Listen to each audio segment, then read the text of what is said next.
ఆదిలాబాద్ జిల్లా వార్తల విషయానికి వస్తే కేంద్ర రాష్ట్ర ప్రభుత్వాలు రైతు సంక్షేమ అభివృద్ధి పథకాలను అమలు చేయడంలో పూర్తిగా విఫలమయ్యాయని అఖిలపక్షం రైతు సంఘాల నేతలు విమర్శించారు.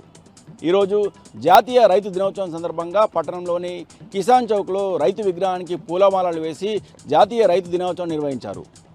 ఈ సందర్భంగా కేంద్ర రాష్ట్ర ప్రభుత్వాలు అవలంబిస్తున్న రైతు వ్యతిరేక విధానాలను నిరసిస్తూ కేంద్ర రాష్ట్ర ప్రభుత్వాలకు వ్యతిరేకంగా నినాదాలు చేశారు. ఇక మరో వార్తా విషయానికి వస్తే ఉట్నూరులోని ఐటీడీఏ కార్యాలయం ఎదుట ఉమ్మడి ఆదిలాబాద్ జిల్లాకు చెందిన సాంఘిక సంక్షేమ శాఖలో పనిచేస్తున్న సిఆర్టీల సమ్మె 8వ రోజు చేరుకుంది. ఈరోజు సమ్మె చేస్తున్న సిఆర్టీలకు బోత్ ఎమ్మెల్యే అనిల్ జాదవ్ అలాగే ఖానాపూర్ నియోజకవర్గం బీఆర్ఎస్ పార్టీ ఇన్ఛార్జి జాన్సన్ నాయకులు తమ మద్దతును తెలియజేశారు. సిఆర్టీలు గత 8 రోజులుగా సమ్మె చేస్తున్న ప్రభుత్వము ఏమాత్రం పట్టించుకోకపోవడం పట్ల వీరు ఆందోళన వ్యక్తం చేశారు.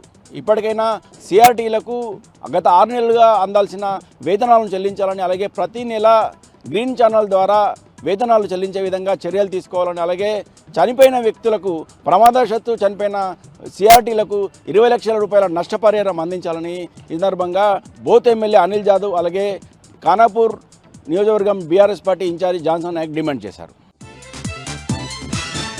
ఇక నిర్మల్ జిల్లా వార్తల విషయానికి వస్తే జిల్లా కేంద్రంలోని కలెక్టర్ కార్యాలయంలో ఈరోజు ప్రజా ఫిర్యాదుల విభాగంలో రైతులు వినతిపత్రం సమర్పించారు.